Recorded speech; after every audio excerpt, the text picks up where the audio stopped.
Depuis des générations, IKEA est une marque appréciée par les consommateurs pour ses meubles équipant nos intérieurs. Cependant, derrière son image respectueuse de l'environnement se cache une réalité moins verte, la surconsommation de bois par l'entreprise suédoise, avec 20 millions de mètres cubes utilisés chaque année. Cette pratique soulève des préoccupations quant à la durabilité des ressources forestières. En collaborant avec des fabricants locaux, IKEA est devenu un géant mondial du meuble, mais 20% de ces meubles en bois proviennent de Pologne, malgré ses racines suédoises.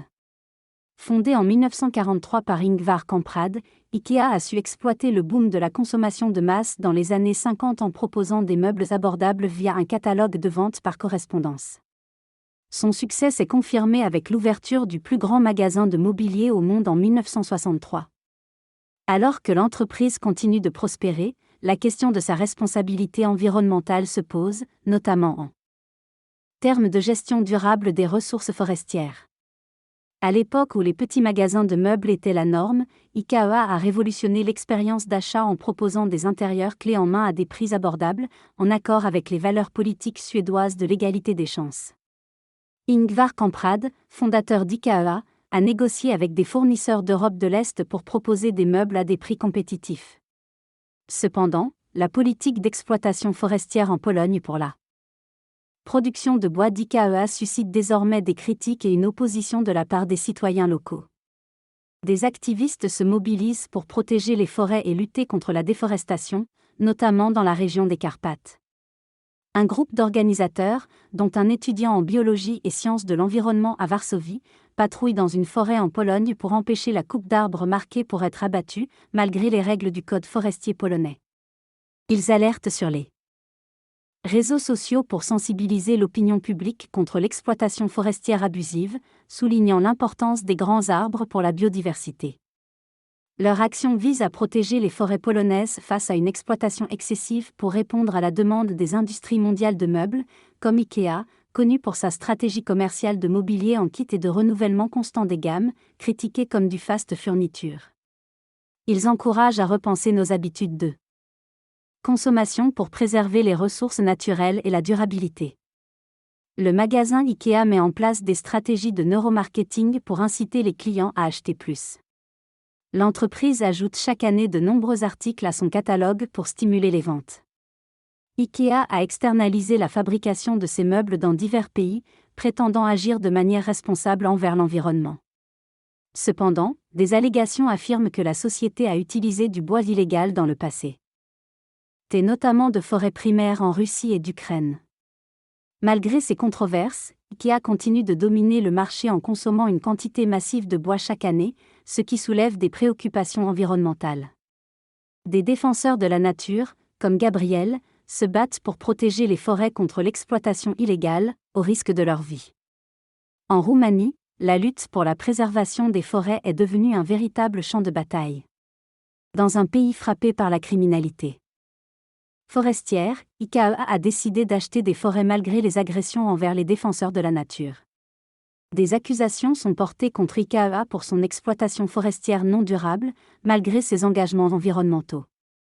Des vidéos montrent des dégâts causés par l'entreprise dans les forêts, mettant en lumière la réalité contraire à l'image verte que souhaite véhiculer IKEA. Rassurant sur la durabilité de ses produits, IKEA mentionne une certification FSC, Forest Stewardship Council. Garantir une gestion forestière responsable. Cependant, des controverses surgissent sur la valeur de cette certification, soulignant des conflits d'intérêts au sein de l'organisation et remettant en question l'efficacité réelle des pratiques forestières d'IKEA. Les certificateurs de labels, comme FSC, peuvent être influencés par les entreprises qui les rémunèrent, compromettant ainsi l'intégrité des certifications. Certaines entreprises, telles qu'IKEA, ont été certifiées malgré des problèmes non négligeables. FSC assure pourtant respecter des règles strictes. IKEA, avec son image mondiale, a su exploiter l'identité suédoise pour sa notoriété, malgré des critiques sur ses pratiques et politiques foncières en Lituanie. L'entreprise a su imposer une norme de consommation à travers le monde, symbolisée par son célèbre logo jaune et bleu. Suite à une loi limitant l'achat de terres adoptée par le Parlement lituanien, le lobbying du gouvernement suédois pour l'industrie forestière suscite Des inquiétudes. La Suède cherche à abroger des lois de protection forestière au sein de l'Union européenne, alors que des tensions opposent les pays au Parlement européen entre la protection de la forêt et la défense de l'industrie du bois. En Roumanie, des activités d'abattage illégales et destructrices sont dénoncées, avec des scandales et des procédures en cours pour non-respect de la législation européenne. Malgré un territoire européen boisé, il n'existe pas de politique commune sur la gestion forestière, laissant les décisions aux politiques nationales. La Suède, avec 40% de son territoire couvert de forêts prospères, défend son droit à l'exploitation forestière pour soutenir son industrie du bois, malgré les inquiétudes de l'Union européenne sur l'état des forêts. Une divergence persiste entre les besoins industriels et la préservation forestière, illustrant un défi entre commerce et durabilité environnementale. En Suède, l'industrie forestière a évolué vers un modèle plus durable, avec seulement 1% de la forêt récoltée chaque année et 2 arbres plantés pour chaque arbre abattu. Cependant, malgré des efforts de communication pour présenter un aspect écologique, une partie des forêts suédoises est exploitée de façon intensive, menaçant la biodiversité et les écosystèmes anciens. Certains sites d'exploitation présentent des dégradations importantes, notamment à proximité du cercle polaire. Des experts, comme Jon Andersson, alertent sur la dégradation des forêts et la nécessité de préserver des zones vierges pour maintenir l'équilibre écologique.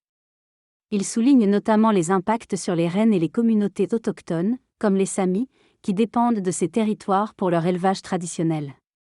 En Suède, l'industrie forestière a obtenu le droit d'exploiter les forêts, entraînant une déforestation massive et la perte de 50 à 60% des pâturages.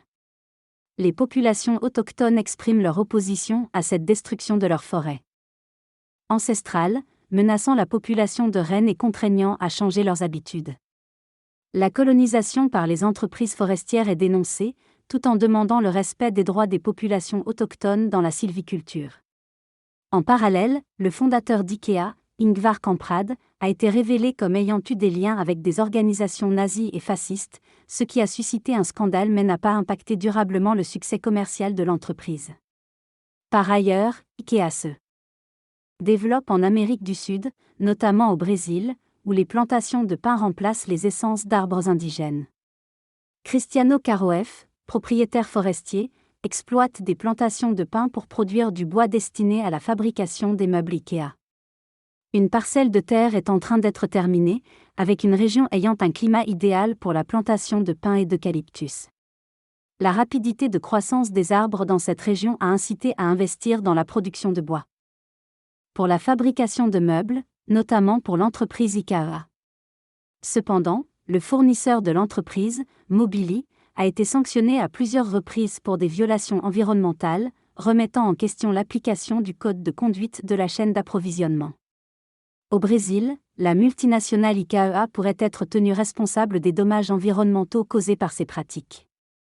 Alors que l'entreprise poursuit son expansion, elle est confrontée à des défis environnementaux liés à la déforestation et aux émissions de CO2. Malgré l'importance de la capture de CO2 par les arbres, il est souligné que la consommation excessive et l'utilisation de ressources non renouvelables ne sont pas durables pour la planète. Il est donc crucial de trouver un équilibre entre exploitation des ressources naturelles et protection de l'environnement pour lutter efficacement contre le changement climatique. Dans un monde confronté à l'urgence climatique, IKEA s'est associé à la Nouvelle-Zélande pour compenser ses émissions de CO2 en achetant des terres et en plantant des arbres, notamment des pins radiata. Cependant, cette démarche soulève des critiques car elle conduit à la destruction de terres agricoles et de communautés locales pour laisser place à des monocultures forestières. Les Maoris autochtones dénoncent les dégâts de ces plantations, et les entreprises abandonnent les débris sur place, nuisant à l'écosystème. La privatisation des terres et des forêts en Nouvelle-Zélande a également joué un rôle dans cette situation, où les intérêts commerciaux prévalent sur la préservation de l'environnement et des communautés locales. Des entreprises ont exploité les sols, entraînant leur dégradation. En février 2023, le cyclone Gabriel a causé des dégâts en Nouvelle-Zélande, laissant des débris forestiers et des arbres déracinés. Les Maoris, liés à la terre et à l'eau, dénoncent les pratiques d'IKEA qui impactent l'environnement. Ils soulignent l'importance de protéger la terre, source de vie. Face à cela, certains Maoris ont choisi de restaurer des forêts primaires pour préserver leur écosystème. Ils appellent à la responsabilité des grandes entreprises comme IKEA pour protéger l'environnement et lutter contre la déforestation et l'érosion des sols.